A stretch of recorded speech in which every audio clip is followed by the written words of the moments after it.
Hello and good evening, everyone. Happy New Year. And thank you for joining this evening's Heart to Heart Presidential Series discussion. This is actually the fifth that we've had through my calendar year. And this evening, we'll be discussing the current workforce crisis and opportunities to overcome some of the biggest challenges we all are facing and hope will help to shape improvements in the future. So I'm privileged to have several ACC leaders here on the virtual stage with me, all of whom have played and are continuing to play an integral role in helping us understand the critical factors contributing to this crisis and providing strategic recommendations on how to effectively move forward. So I'm going to let the panelists introduce themselves briefly. Okay, Dr. Douglas, if you'll begin. Hi, I'm Paul Douglas. I'm an interventional cardiologist in Atlanta, Georgia at the Wellstar Health System, and I'm the current chair of the Health Equity Task Force for the college. Dr. Fry. Hi, this is Ed Fry. I'm the immediate past president of the ACC, and delighted to be here, and have had long interest in this topic, so looking forward to a great discussion. Hi, everyone. Tom Maddox. I'm a general cardiologist in St. Louis, Missouri at WashU School of Medicine. I'm currently serving on the Board of Trustees and am the chair of the Cardiovascular Workforce Task Force. I'm Andrea Price. I'm a healthcare quality professional at Indiana University Health, and I'm currently the CVT section chair. Thanks for having me. Absolutely. And thanks to all of you. I'm going to start off our panel discussion by starting with the chair of the BOT appointed CV Workforce Task Force. As Tom just mentioned, Tom Maddox was the chair through Ed's appointment during his presidential year and really extending through the middle part of 2023.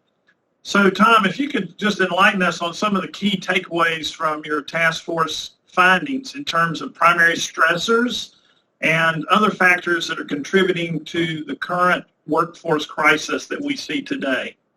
Sure. Well, I greatly appreciate the invitation from Ed to help lead up this task force and dig into the issue.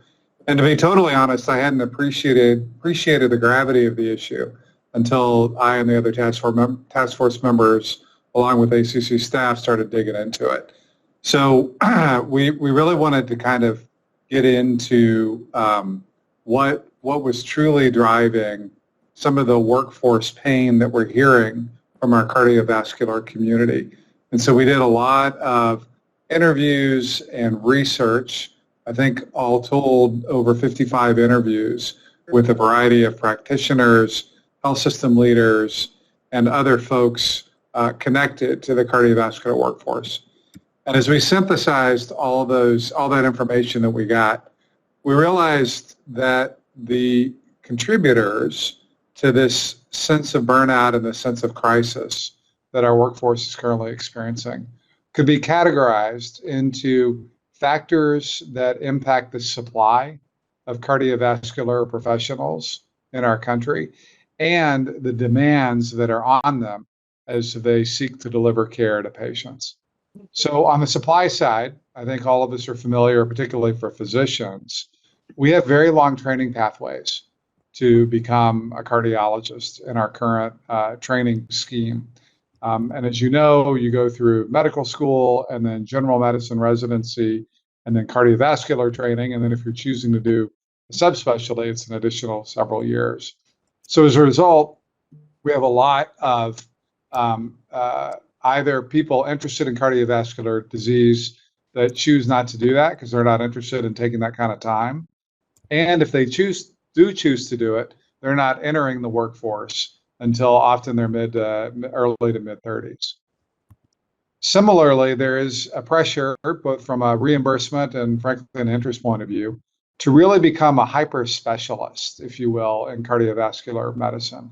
And so we've seen the rise of things like cardio-obstetrics and cardio-oncology, as well as some of the more traditional subspecialties in interventional cardiology and EP.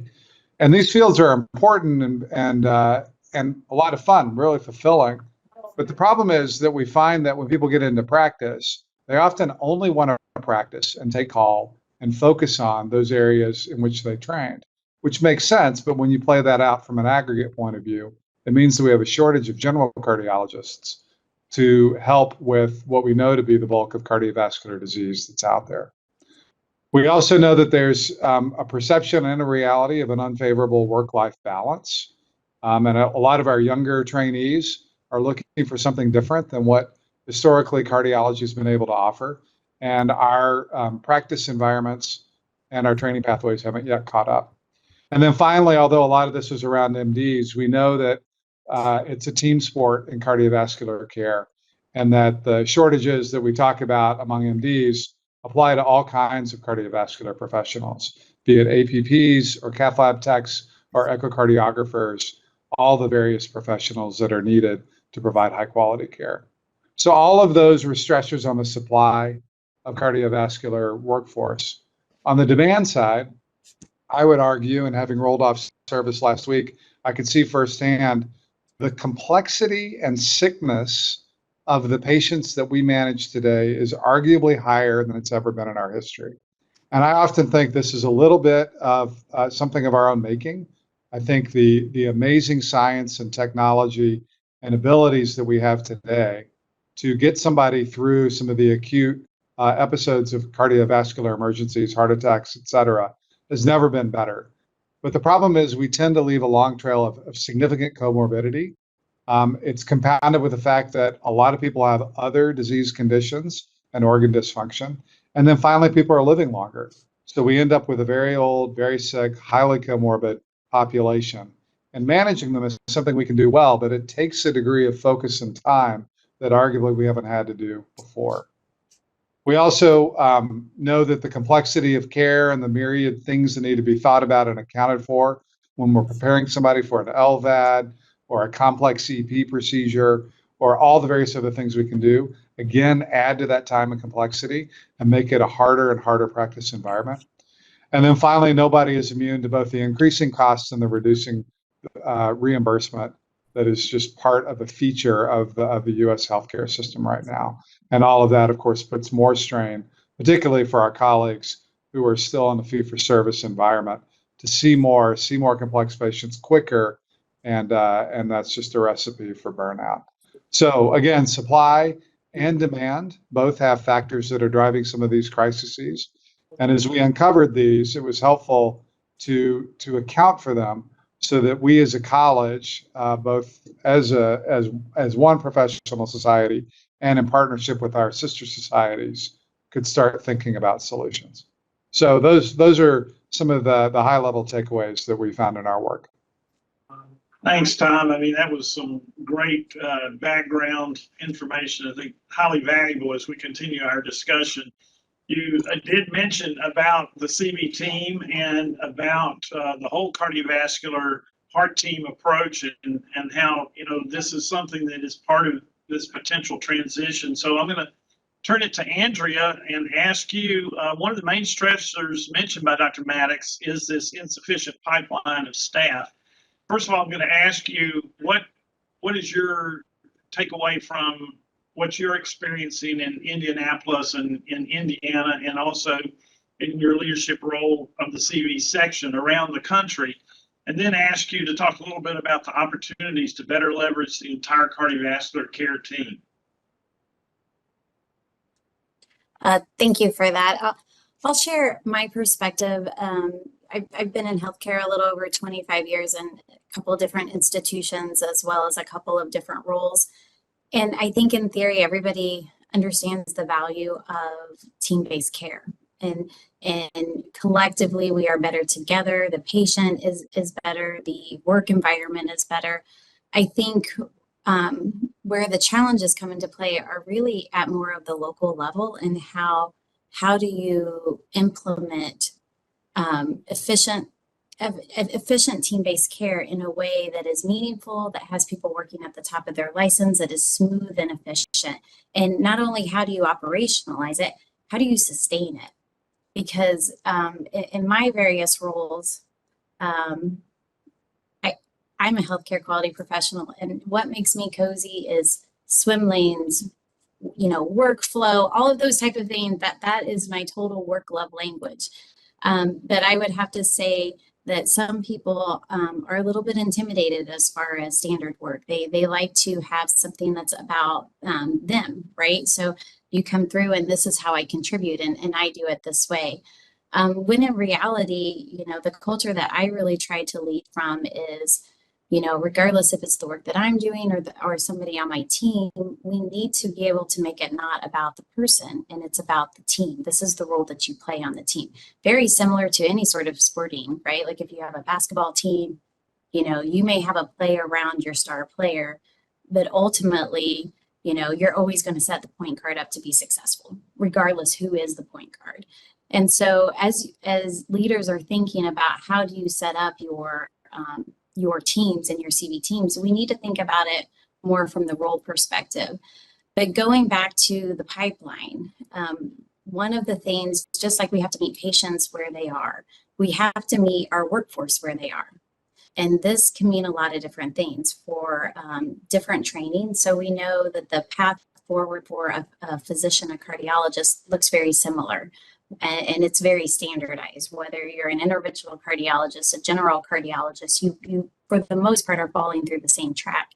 For the CV team, we come from various backgrounds. If you're a nurse practitioner, your path is much different. Your education is different. It may involve advocacy. It may involve more detailed clinical on CV. There's new fellowship programs that are coming out. Physician associate is a little bit different. So somebody that's coming through a physician associate, they may not have a targeted education on CV. So they're coming out, from a very general knowledge. Our pharmacists, again, are much different than the other ones. I know coming as a cardiovascular tech, I had an undergrad in exercise physiology, but I was working along some people that did not have any sort of they were more on the job training at that time frame. So again, that just speaks to the variation of education and experience that you can have in your CV team as you're trying to develop what is an efficient care team model. And so I only share that because it's not to discourage or say that one profession is better than another, but it's to acknowledge that in order to have an efficient team, we have to appreciate the strengths that everybody's bringing and the opportunities that we need to make sure that through our onboarding and our mentorship and our training, that we're making sure that gaps are filled so that we can make a very high performing team. Did I answer all of your questions? Well, no, that was very well said. And the points that are coming out is that this workforce crisis is pervasive throughout medicine. And so we know that failing to address this is going to really further exacerbate inequities in healthcare everywhere. And what are some of the ways, Paul, that the ACC's Health Equity Task Force, which you have been one of the leaders, is working to address this workforce crisis? And the harder question is, what will success look like to you and to the Health Equity Task Force?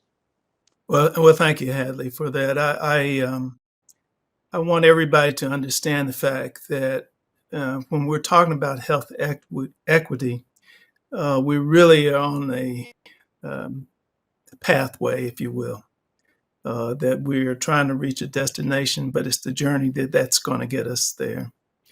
And the Health Equity Task Force has created a number of different goals, one of which I think is a reflection and is important as we talk about the workforce, is eliminating disparities in healthcare so that we have a diverse workforce that is prepared and capable of caring for the population that we're going to be confronted with.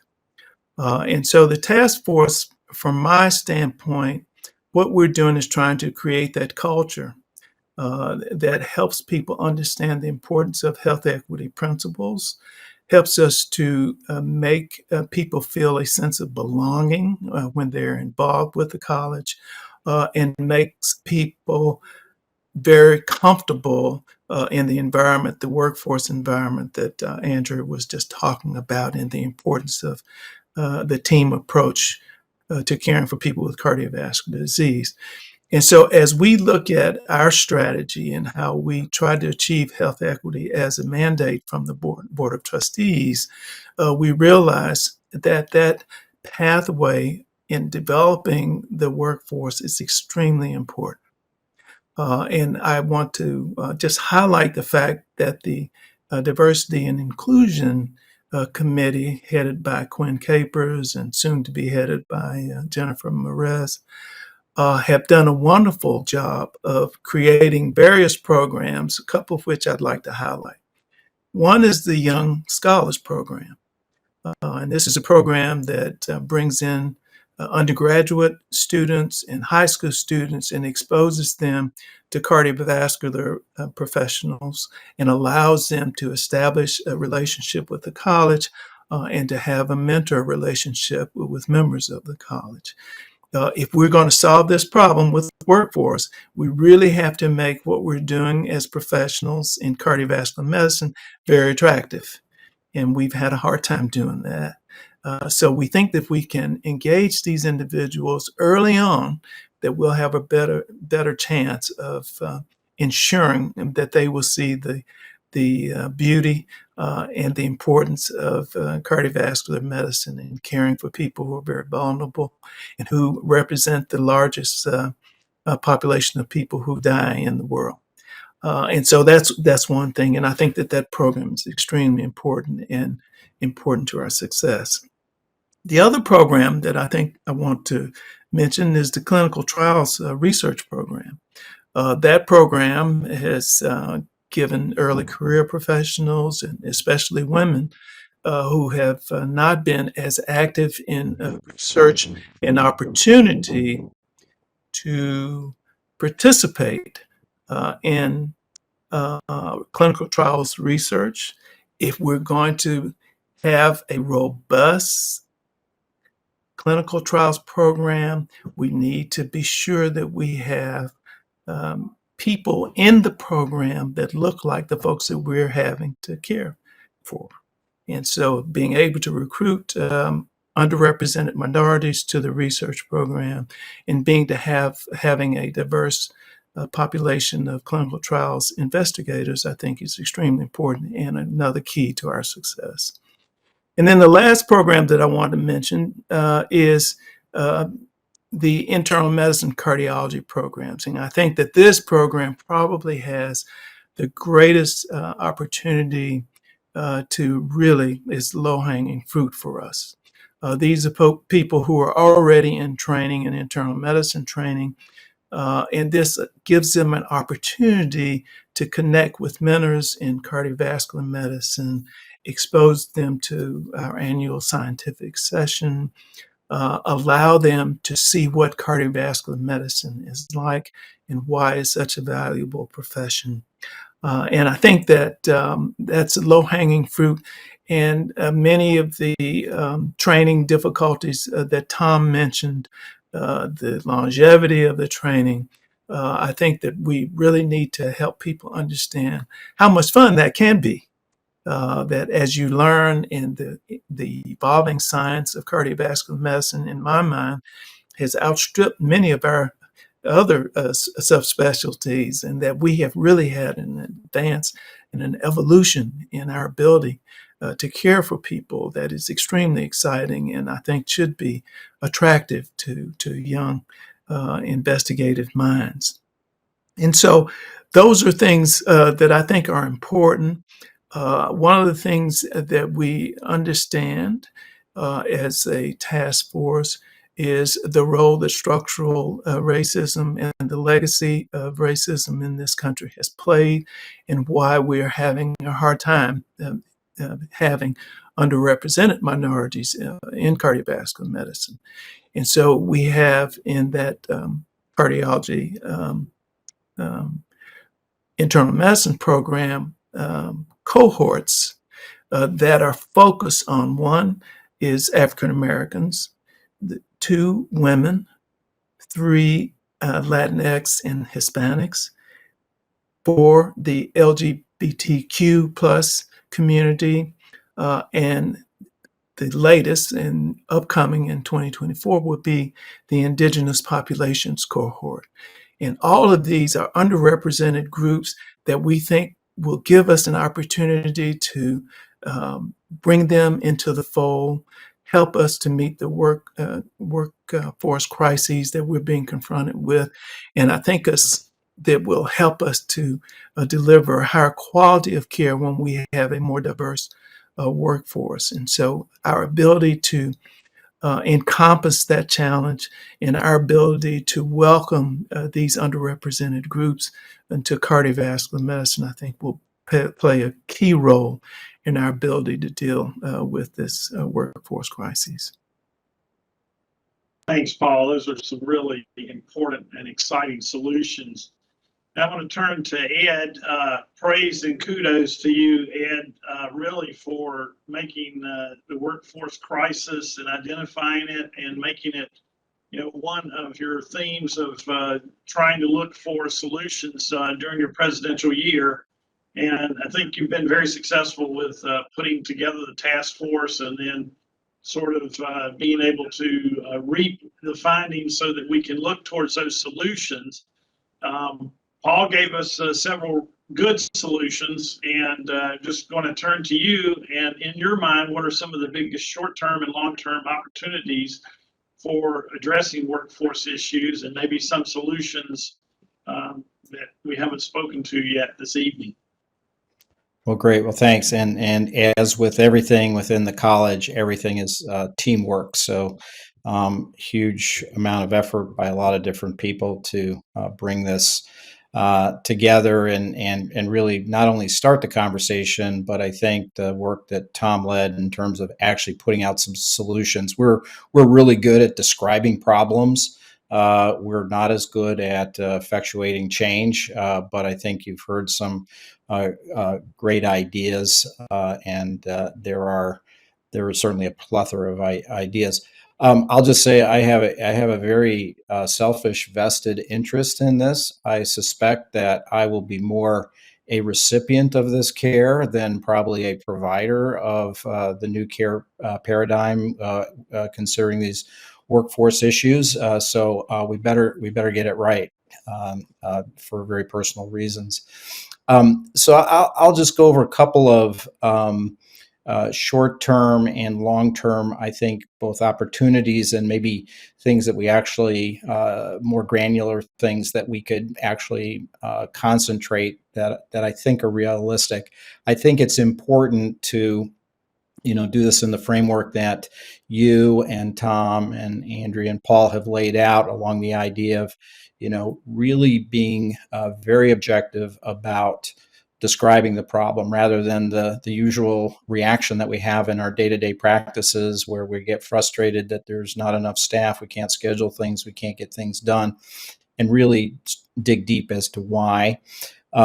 Think about innovations. I know that's Tom's day job, and really bringing that world of innovation to a practical application at the bedside.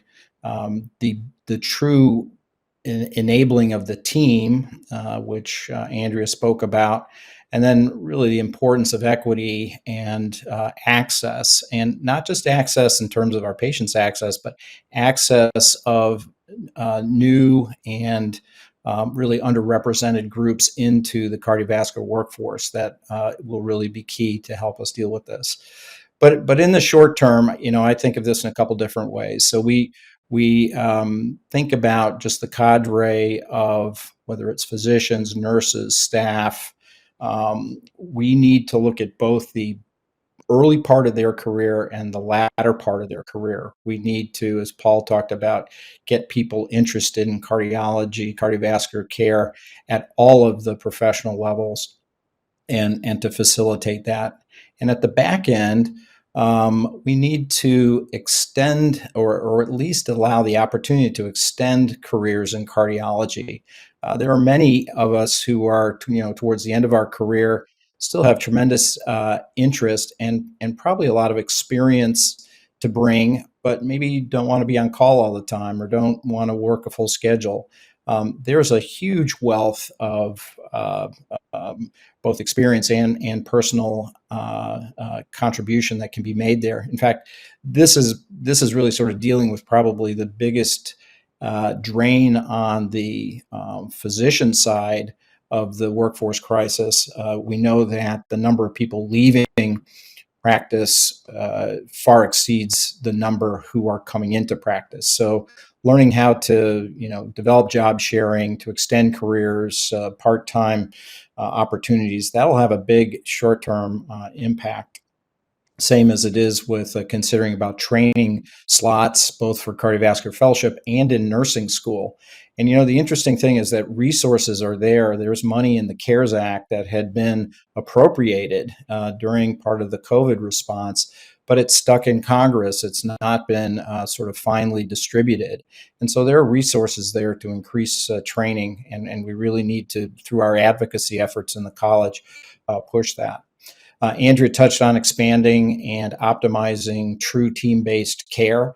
We need to think about what that really is. We have great resources from MedAxiom to help us with that. They've developed models. They've gone into practices. They've helped them develop much more efficient care delivery systems. So those are short-term options and short-term resources that we have.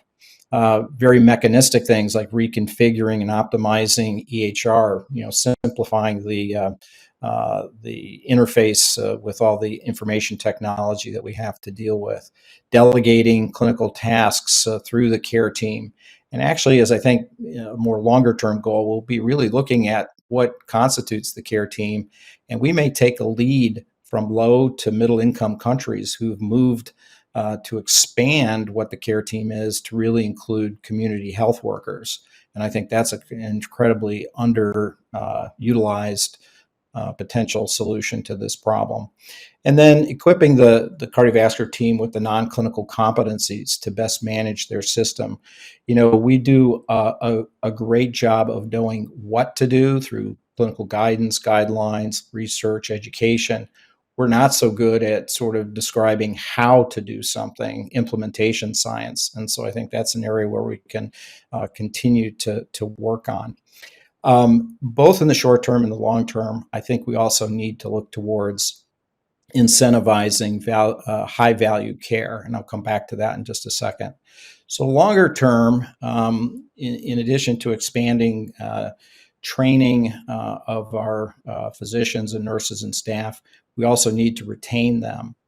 And Andrea touched a little bit about this, about the issue of work-life balance, flexibility, and there's the ACC healthcare policy that recently came out about flexibility in our profession, and I think we need to implement some of those recommendations put forward by the task force. We need to look at redesign of our fellowship training, consolidating both general and subspecialty care, and perhaps even moving further upstream into the internal medicine realm and condensing some of that. We're going to need to get support beyond CMS and beyond the federal government. CMS is tapped out. CMS funds the majority of all training programs, residencies, fellowships. And we're going to need to see healthcare systems and universities step up to support that, and specifically to support new training slots. That's going to take some time to implement, but bringing on new ACGME training slots is going to be absolutely important, at least in terms of our physician community and in terms of the nursing and technical community, to actually staff preceptorships, faculty for nursing school, and some of the innovative things that are going on around the country with developing technical programs inside of healthcare systems. I know my own healthcare system started a sonographer school, so we're training our own echo techs and other imaging techs, so that's going to be important. And obviously, one of the big elephants in the room is how is AI going to impact this? Right now, I would say there's more of a fear of AI than perhaps what we should be doing is embracing it. There was a great segment I saw this weekend on the Sunday shows with Fareed Zakaria. Had a AI entrepreneur who was actually a Cambridge educated philosopher who was a serial entrepreneur. And he made the point that AI will soon allow us to deliver world class diagnosis and treatment plans essentially at zero cost with zero effort. And at first blush, that's frightening, but we're going to have to learn and evolve to be able to embrace these things to solve much of our healthcare workforce crisis and use AI as a tool rather than to be, under the spell or control of AI. And then lastly, I would just say that, again, we have to change the incentive models. We have to change away from a traditional fee-for-service delivery of care so that we incentivize quality and we incentivize the ability to deliver healthcare to broad populations and communities rather than looking at one episode or one widget at a time. And we will only be able to accomplish this. Everybody has touched on sort of the growing burden of disease. If we do not tackle and really push forward with preventive measures and not just sort of optimizing your LDL cholesterol, but moving way upstream into elementary schools and even earlier in terms of nutrition, activity, public health policy, because we know that social determinants of health determine 80% of a individual's health outcome. And we need to really focus on that 80% where it begins way back in childhood. That requires changing the incentive system, and that requires changing a lot of our focus. So a lot of work ahead for us. It's all very exciting. It's very challenging. And I think it's also absolutely doable. We just have to organize it, prioritize it, support it, advocate for it. But I'm confident. I'm feeling better that there'll be people around to take care of me when I'm ready for them. Appreciate that, Ed. You really touched on a broad range of topics there and potential solutions, and really enjoyed that you ended up with a good bit of optimism. So that's what we all need right now. So let me just let all the folks that have tuned in, if you have questions, we'll be coming up to a Q&A session here in just a few minutes. So be sure to use the chat and ask whatever questions are on your mind regarding the workforce crisis or regarding your particular situation that might be relevant here that we could potentially help address with this panel of informed experts on the matter. And let me just sort of come back around to the chair of the CV Workforce Task Force, back to Tom.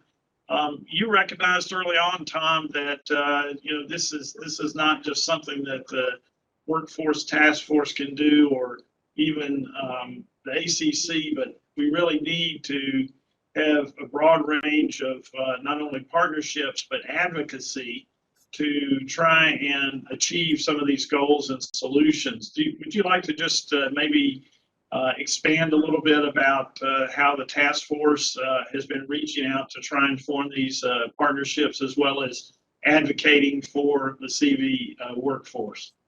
Yeah, no, absolutely. And you're right. I mean, this is a large issue, so it's going to take a large set of solutions and folks working to drive those solutions forward.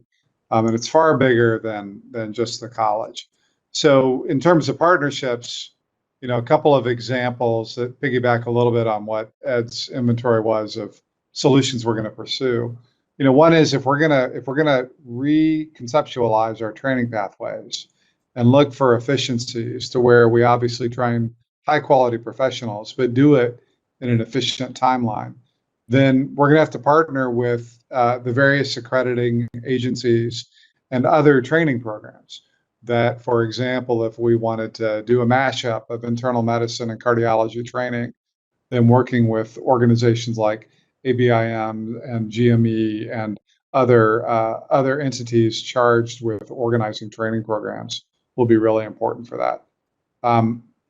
Prevention, as you can imagine, is a huge effort, and is going to require partnering not only with the other sister societies in cardiovascular medicine, like American Heart Association, which has a long history of public health campaigns, as well as some of the broader medical societies, AMA, American College of Physicians, other primary care groups that obviously think about prevention every day, and partnering with some of the social services and public health agencies that can start to think a little bit about the environmental structures and incentives that in particular allow for some of the primordial prevention ideas that Ed was talking about. So partnerships up and down the spectrum for us to really be effective in prevention. And then the final example that comes to mind is clinician well-being. Burnout is legion. Some of it is driven by the issues that we can tackle, addressing the supply and demand that we've been talking about. But some of it too is starting to address a little bit of the culture that historically our profession has had around what does it mean to have an effective work-life balance? What does it mean to make sure that you're healthy so that you can promote health amongst your patients? And I think if I've learned anything from the generations that follow me, is having a greater fluency and comfort with speaking to mental health in the same breath you do as physical health, and advocating in your work environment for those aspects of time off or professional support or all the other things that frankly are as important to maintaining your health as it is getting out for a run or choosing the vegetables over the potato chips and all the other things we wouldn't think about in terms of having any stigma. We need to have a similar destigmatization of what do I need for the mental health to maintain my mental health? And if I'm in trouble, how do I get help? Just like I would get help if I had diabetes or angina. So I think there's been a good effort, Lakshmi Mehta here at ACC, and then this has been happening at medical societies up and down the specialty and primary care spectrum. A lot of good thinking and programs have started to evolve, and I think we need to start to integrate those into our various practice settings. So those are partnerships. I think on the advocacy side, and the timing is good here because we've got our legislative day on the Hill coming up next month.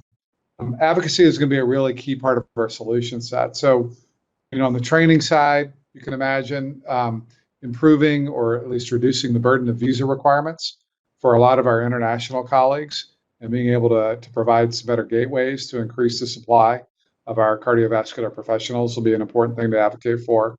And then starting to think a little bit about the reimbursement of some of these newer models of care delivery, which are frankly going to be more efficient and more satisfying for all involved. So one is team-based care.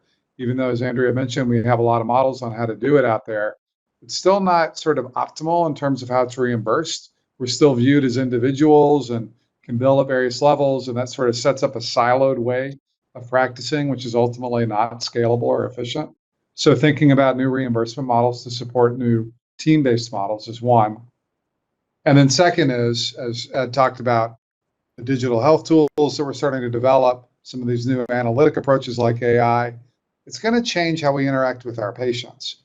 And it's going to be a lot more virtual, a lot more reviewing of remote data that might be coming in to look at blood pressure numbers or symptoms questionnaires, et cetera. Right now, that's kind of all done as labor of love. It's not covered. It's covered a little bit if you have a value-based contract, but at the end of the day, there actually are codes out there that are being developed and that we need to advocate for to reimburse the thought and expertise that goes into reviewing a trajectory of blood pressure values just as much as if I have somebody in my physical clinic and I'm applying my expertise in that manner. So starting to get a little less venue specific in our reimbursement models, as well as continuing to advance the overall value-based care schema, continue to be significant drivers for some of the workforce crisis issues. And so that needs to be high on our advocacy agenda. So those are just some examples, clearly many more, but I think we can't do it alone. We're going to need the partners. We're going to need our regulators to be supporting in this way, and so advocating for that is going to be critical. Thanks, Tom. So we have a question that's come in from Chris Kramer. How can we incentivize more cardiovascular fellows to seek general cardiology careers rather than subspecialty training? And I think that was addressing thoughts that both Tom and Ed expressed during their sessions. Ed, do you want to take a crack at that? I mean, we need help from where? CMS or from third-party payers or from our health systems? How do we try and retain more general cardiologists? Well, I think it's a multi-pronged approach. I think we need to make the actual profession of general cardiology increasingly attractive. I think it's inherently attractive. We have to maybe take away some of the friction that the general cardiologist sees, which really comes down to the difficulties with information management, the logistics of getting things done for your patient, that sort of thing. There is the financial component, and I'm sure for some that may be part of it. That I think is not so much a CMS issue as it is further up the food chain in terms of legislation, probably repealing Stark laws, which really are the underlying sort of rubric around how people can be incentivized. Our RVU-based system currently is a very arbitrary system in terms of what we call actually value. So that is inherent. And then I think we also have to be fairly realistic with our subspecialty trainees. I see this occasionally. Some of our trainees go into subspecialty training such as intervention or EP and even further on like structural or things like that. To be realistic about what is the job world like? What is that job like? And what are the opportunities really? I think sometimes people find out the hard way that it may not be everything that they think it is, or that the opportunities are there. There are also some practical issues about trying to reduce trainee debt. Debt drives some decisions in terms of career choices, and I think we need to try to take that off the table, especially for underrepresented minorities. I think that's a huge issue that we have to tackle. And then lastly, I'll just say, there's been a couple of quite scary publications recently, or surveys that suggest that maybe 20 to 25% of trainees, even in cardiology, don't intend to practice clinical medicine. They are going to go on to tech, to pharma, to policy, to other areas.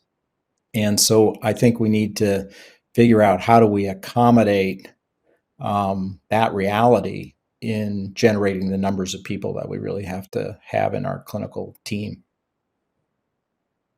Thanks. Yeah. Appreciate that. We have another question from Amy Winiger, who's been very involved with the cardiovascular team here and also in developing broadening of that in Chile with the ACC Chile chapter. She writes, "We are challenged in nurse practitioner programs to expand our program. We can only grow programs to the degree we have clinical sites and preceptors available. Any suggestions or mechanisms to help this or help achieve this?" And I'll turn this to Andrea. Yeah, thanks for the question, Amy. This has come up and it's similar to, I hate to say scope of practice, but some of these, there's limitations at the state level. So in training schools for nurses, North Carolina and Georgia may have different requirements on who can teach the courses. And so I just wanted to verbalize that because this is a great opportunity to get involved with your state chapters and with your colleagues your state colleagues in order to begin advocacy. From the specific questions as far as the clinical site and the preceptors, I think it's a challenge in the current state that we are in healthcare to try to bring more things on. And I think this is where, like Ed spoke to, what Ascension is doing. This is where healthcare systems really need to step up and begin to have a solution for some of these. I know that there's programs within our state that nurse practitioners have to go and find their clinical sites and preceptor locations 100% on their own. So like the school is not helping place them.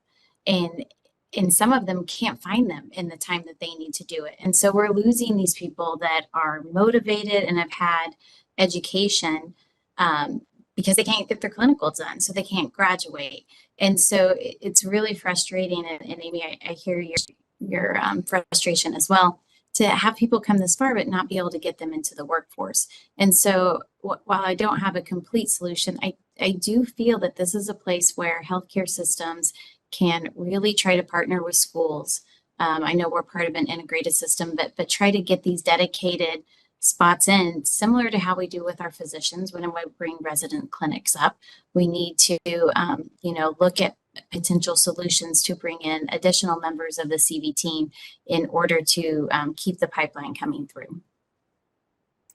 Thank you. Thanks, Andrea. And Paul, you spoke to several great programs, the Young Scholars, the Internal Medicine program, the Clinical Trials Research program, and those have all been highly successful, although we still have, I think, 10% or less of underrepresented groups in cardiology. Can you share your thoughts on other possible programs or ways that we can attract underrepresented groups into cardiology? Well, let me give you a little bit of frightening statistics, Hadley. As it relates to underrepresented African Americans, the numbers are, we're anticipating 37,000 to 124,000 physician shortages by 2034. I mean, that is just scary to me.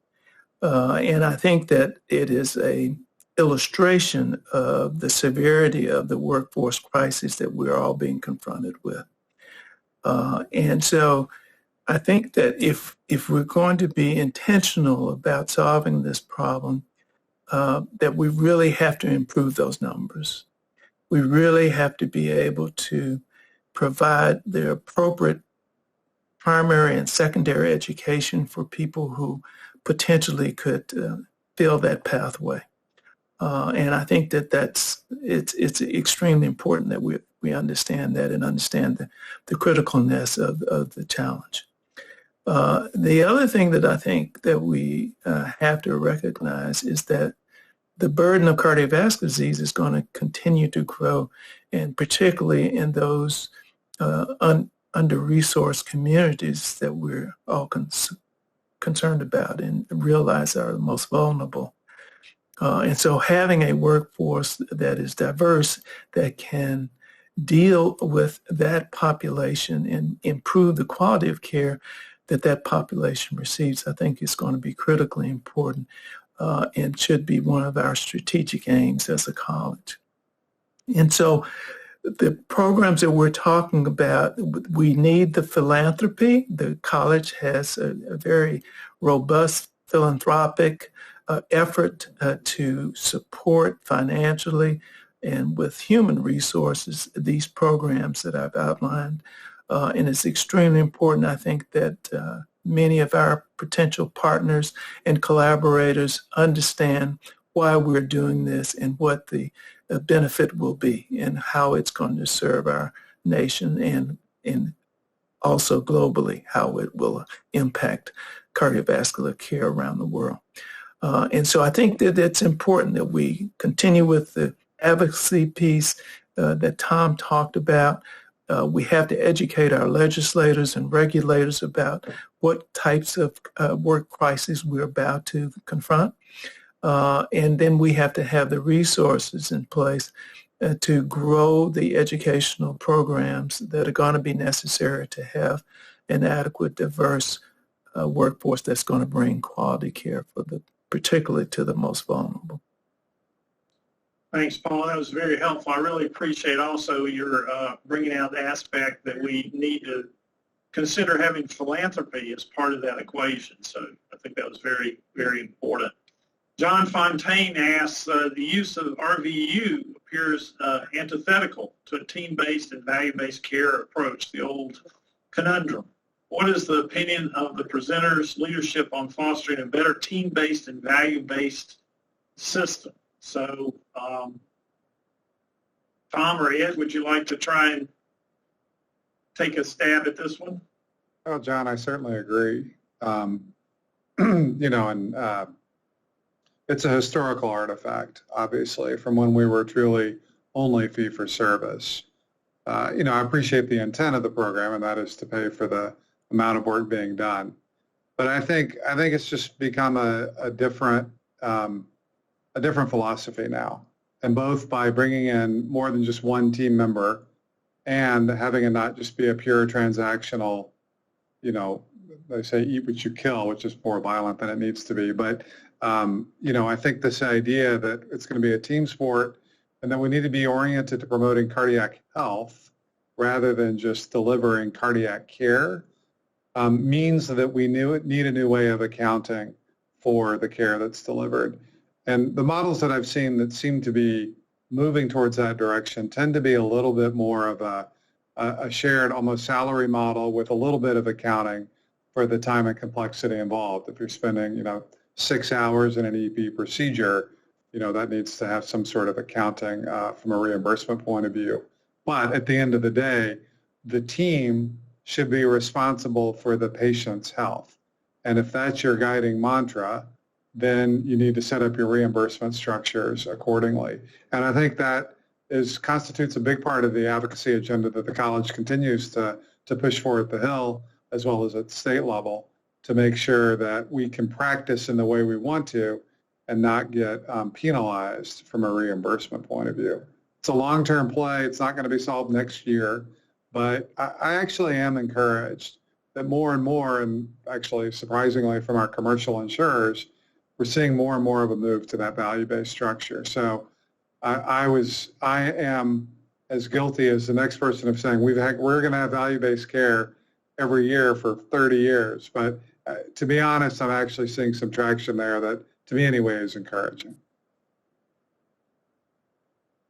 Thanks, Tom. I appreciate that.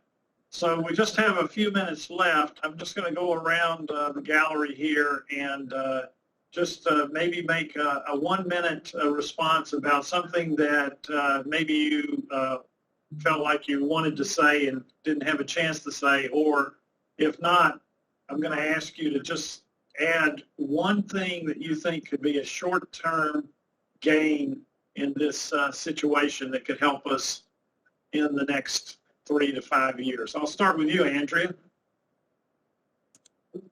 I love going first. I was just trying to get my thought together.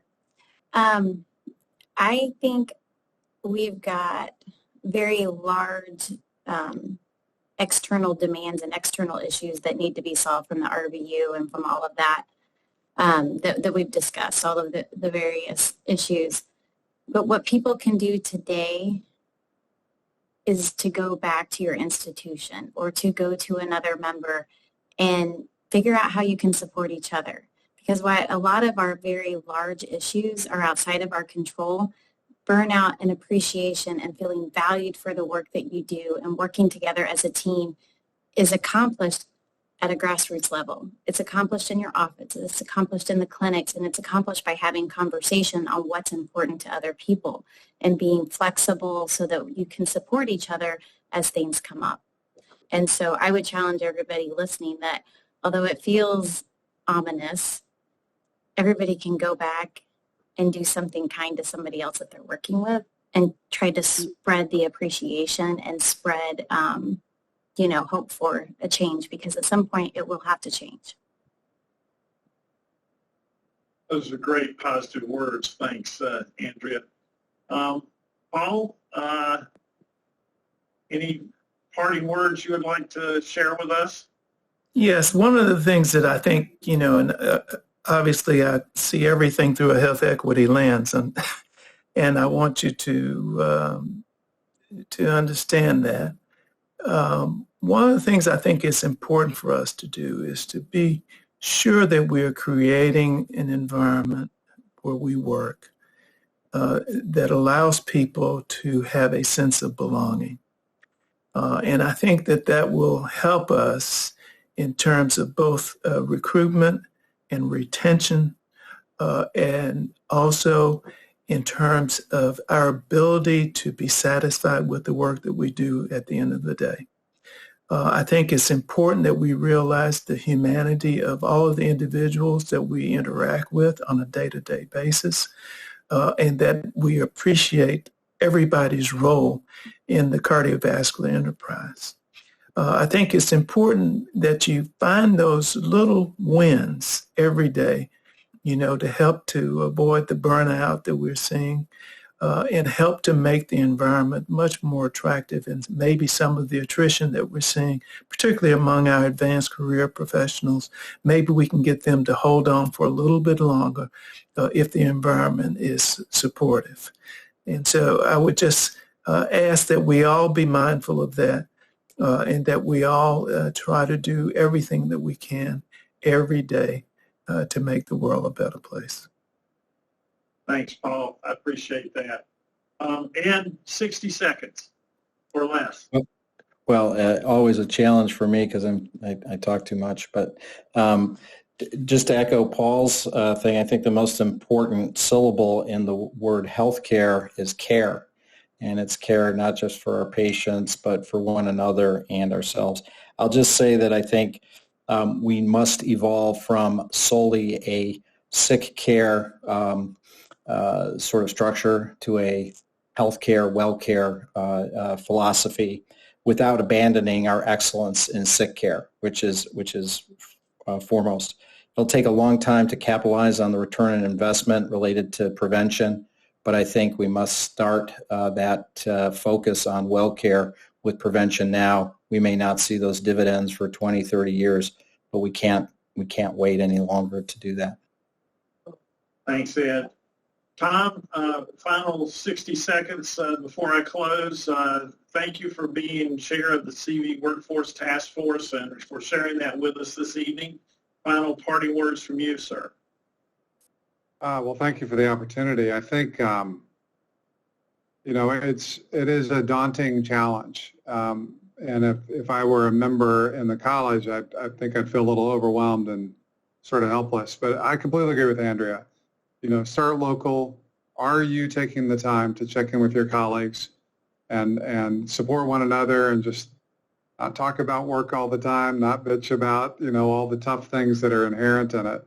But remember, and I'll go with the fact that we had a good victory last night. It's all about the team, the team, the team. And I think that's true at a local level as well as broadly for the college. So we are not done with this issue. We'll never be done with this issue. And so the college has certainly got some paths forward, and we're going to be periodically pushing out opportunities for you to get engaged in the various ways that we can push for solutions, as well as updates on the progress that we're making. So please keep your eyes peeled for that and take care of one another. It's just as important as taking care of your patients. Great. On that, that's a very good upnote to conclude. Let me just thank all of our audience that have tuned in tonight and your questions. We really appreciate it. Also just want to remind everyone that this will be an important topic at the Cardiovascular Summit coming up at the 1st of February, as well as an intensive on ACC 24 on the workforce crisis with these experts. And as well, there'll also be a leadership page coming out later this month as well from this same group. So thank you all for tuning in. And as you know, this is our heart-to-heart. And at this time, we have our celebratory toast for all your good works and hopefully for your well-being. And this is actually dry January. It's not damp January, at least not this evening so far. And our heart-to-heart glass, and I would like to toast my expert panelists that were here with me this evening, as well as all of you that have joined in, and wishing all of you health and a very happy new 2024. Thank you all for joining us. Here, here. Here, here.